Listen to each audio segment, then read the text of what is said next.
Chapter 10. "How long do you plan on staying, Tony?" Audrey asked as she cleaned the dinner dishes. After Blake's exit, Audrey had whipped up dinner, hoping Tony would eat and leave, but he appeared in no hurry to leave.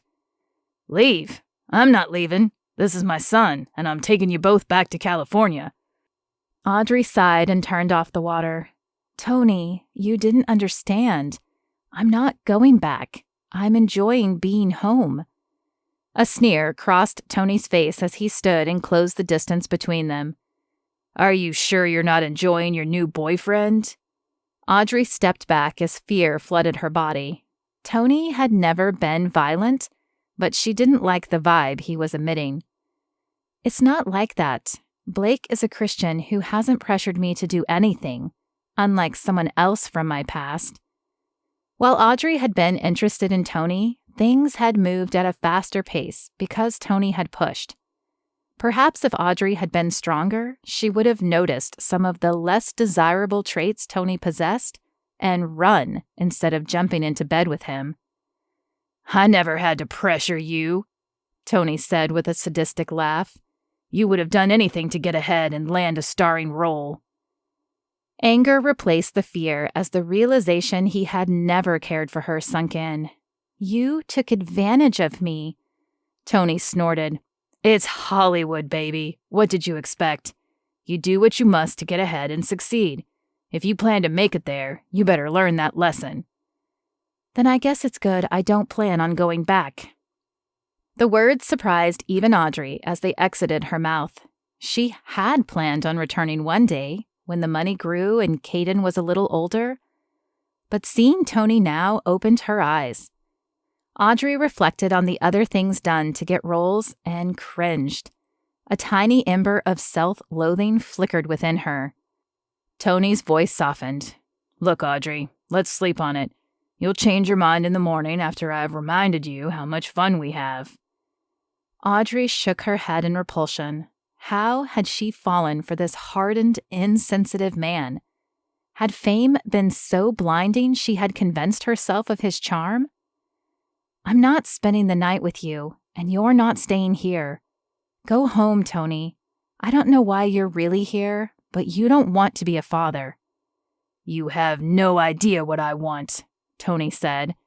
"I'll leave tonight, but this isn't over." When the door shut, Audrey rushed to lock it before sinking to the carpet, her back against the door. "Lord, I don't know what to do. Help me get Tony out of my life." Audrey filled Eliana in on the previous night's events when she arrived the following morning. "Should I worry this guy will show up here?" Fear threaded Eliana's normally bold voice. "I don't expect he will, but I honestly have no idea. If he does, call me and then drive to Mother's. If anything can scare him away, Evelyn might be it." The girls exchanged tentative smiles laced with apprehension. Audrey didn't want to leave Caden, and she hated placing Eliana in an awkward situation, but she had to get to work. Blake was waiting at the front desk when she arrived. "I wanted to check and make sure everything was okay." His words, meant to uplift, only reinforced the fear, and she began shaking. "I'm not sure if it will be okay. Tony left last night, but says he won't go back to California without Caden. Eliana is home with Caden now, but what if Tony returns?"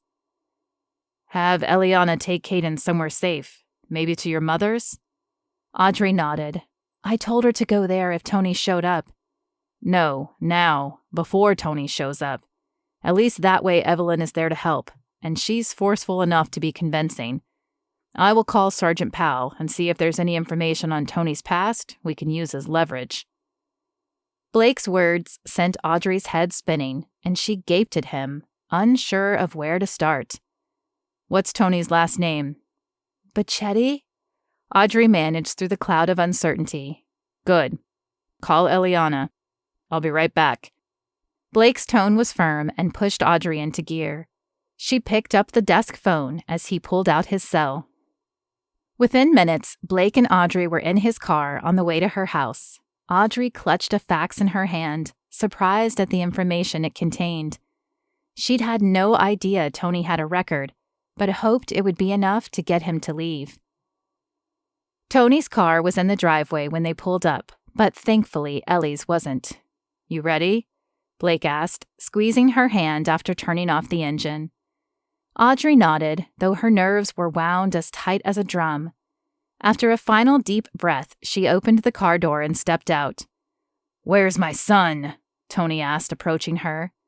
An aggressive wave rolled off his demeanor, halting Audrey's steps until Blake's hand landed on her back, a reassuring gesture.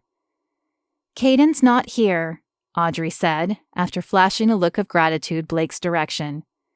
"You didn't come here seeking to be Caden's father. You came here in hopes of money, but you won't get any." "What are you talking about?" "This." Audrey held out the paper and Tony snatched it, his eyes widening at the information. "You shouldn't even be here, Tony. According to this, you are violating parole, and I'm sure the LAPD would love to obtain that information." Tony's eyes narrowed into slits. "Or you can go back to LA and forget about Audrey and Caden, and we can tear this paper up," Blake said, taking a step forward. "You haven't seen the last of me." Tony scowled before crumpling the paper and stomping to his car. As the black Mercedes-Benz roared to life and the tires squealed out of the driveway, Audrey sagged against Blake, the adrenaline leaving her knees weak. "Everything will be okay," Blake said, wrapping both arms around her. "We'll get a lawyer and get you full custody so he can't do this again." Audrey turned to Blake. "Thank you. I couldn't have done this without you." Instead of a verbal response, his arms tightened around her and he lowered his head to mark her lips with his own. "I want to make sure Caden's okay," Audrey said as the kiss ended. The desire to remain in Blake's chiseled arms was strong, but so was the maternal instinct to check on her son.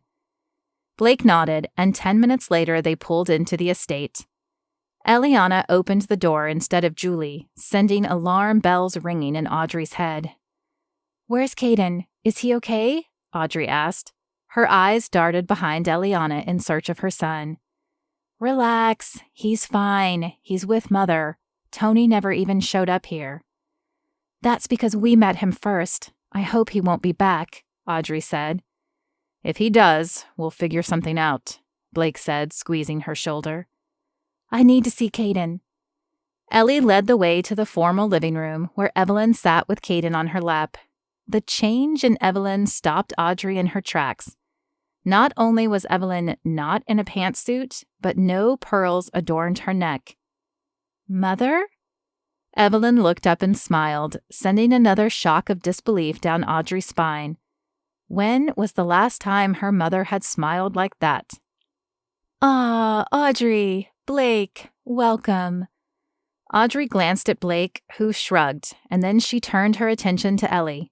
With a raise of her eyebrows, she asked the silent question, knowing Ellie would understand. "You got me," Ellie said with a laugh. She's been like this for about an hour. After Caden spit up on her white Nina Macklemore suit, she changed into this and her whole attitude shifted. You should have seen her laying on the floor with him. "I can relax on occasion," Evelyn said, feigning mock hurt.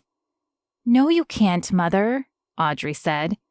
She wanted to scoop up Caden to make sure he was okay, but shock kept her rooted in place. Blake." Her father's voice grabbed everyone's attention as he entered the living room. "I wanted to say thank you for your calm head today." "You're welcome, sir. I'm glad I could help." "You should all stay for dinner," Evelyn said. "Though with all the hubbub today, I'm not sure Maurice cooked anything, but there is always pizza." "Pizza?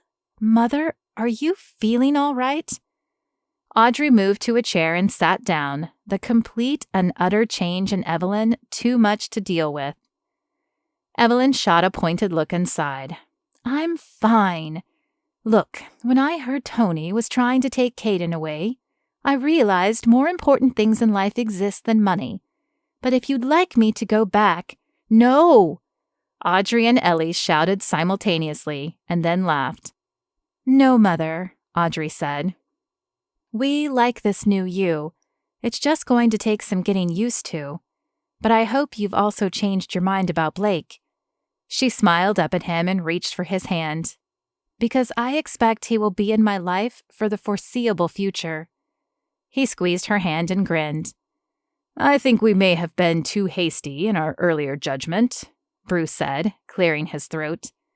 "Anyone who can conduct himself the way Blake did today is welcome in my house and to date my daughter." "Thank you, Bruce. And while I don't think it matters, I can support Audrey financially. My father was very wealthy, and when he died, he left me a small fortune." "I'm glad to hear it, but I agree with Evelyn. Money has been our bane for far too long. Family is what really matters." Audrey and Ellie shared another glance, and Audrey knew Ellie was wondering the same thing. Was this for real? And would it last? "I think you should stay here," Evelyn said, as the family retired into the living room after dinner. "At least until we know Tony has left town." Audrey shook her head. "I can't, Mother. All of Caden's stuff is at my house. I need to go back." "Evelyn might be right," Blake said. "I'm not comfortable with you staying there alone either." He raised his hand as Audrey opened her mouth to object. "But I know you need to be at home, so I was wondering if anyone would object to my staying on her couch, at least for tonight." "I could agree to that," Evelyn says. "It sounds like you proved yourself today." "I can't say I'm a fan of you two being in the house alone together," Bruce said. "I understand your concern, Bruce," Blake said. "But I'm a God-fearing man. While I care for your daughter, my love for God is even greater. I assure you I will do nothing to harm that relationship or your daughter's virtue." Bruce leaned back and regarded Blake. "I don't know about this God thing, but not many men today would say what you did, so I will accept it as well." A handshake sealed the deal, and after a round of hugs, another thing that never happened in the McAllister household, Audrey and Blake headed out to the car. "That might just have been the weirdest day of my life," Audrey said, as Blake strapped Caden in the car seat. "I thought it was nice," Blake said. "No, it was nice," Audrey said as she buckled her seatbelt. "But you met my mother before. Is it natural for someone to make such a drastic change in so short a time?" Blake smiled. "I'm no expert, but the threat of loss can cause drastic changes. Couple that with the fact we've been praying for them, and I'm not surprised at all."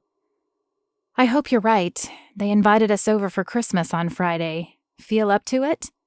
He squeezed her hand before starting the car and turning his attention to the road. "I wouldn't miss it for the world. Do you think they would mind if I brought my mother?" Audrey chuckled and shook her head. "Yesterday, I wouldn't have even believed they would invite you. But after tonight, I don't think they'd mind."